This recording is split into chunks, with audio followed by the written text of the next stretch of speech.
বেনহেলে উঠে লইয়েছে একটা চাম ঘাস। আরে কেউ চাম ঘাস কয়, কেউ আবার ঘ্যাটকল কয়, কেউ কয় খারকল। যাই হোক, মই এখন পাতা পোতা সুদ দেয় কতটি কাটতে এখন ভর্তা বানাবো। তো ভর্তা বানানোর লগে প্রথম পাইলে একটু পানি দিয়ে এর মধ্যে দিয়েছি অল্প একটু হলদির গুঁড়ি আর অল্প একটু নুন দিয়ে যাই পানিটা বলো করছে হ্যাঁ দিয়ে দিছি ছোটো ছোটো হয়ে পাতা পোতা শুদ্ধ কাটিয়ে রাখছিলাম চাম ঘাস হয়ে দিয়ে দিছি, দিয়ে ঢাকনা ঢাকিয়ে দিছি।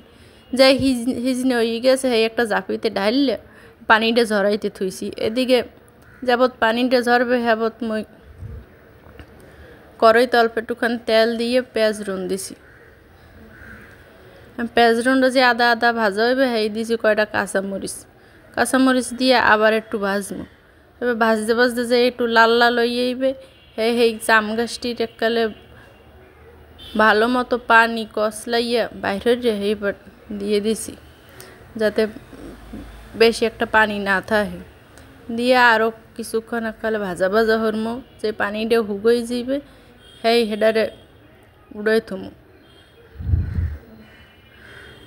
উড়াই থুয়ে যে রুম টেম্পারেচারে আইবে হ্যাঁ পাড়াটার উপরে একটু লইয়ে এরপর বাড়বো।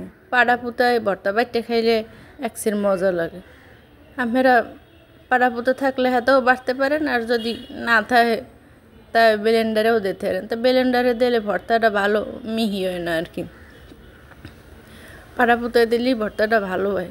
তো মই তো এখানে কাঁচামরিচ দিয়েছি, আপনারা যদি শুকনো মরিচ খান তা শুকনো মরিচও দিতে পারেন। মই এটা কাঁচামরিচ দিয়েই ভর্তা বানাবো। মরান ভর্তা বাড়া হয়ে গেছে, আর এটা আমি একটা বাড়িতে উড়াইয়া দেখলাম যে নুন ঝাল টাল ঠিক মতো হয়েছে কিনা, না হইলে একটুখানি নুন দিয়ে মেখে জুকিয়ে এবার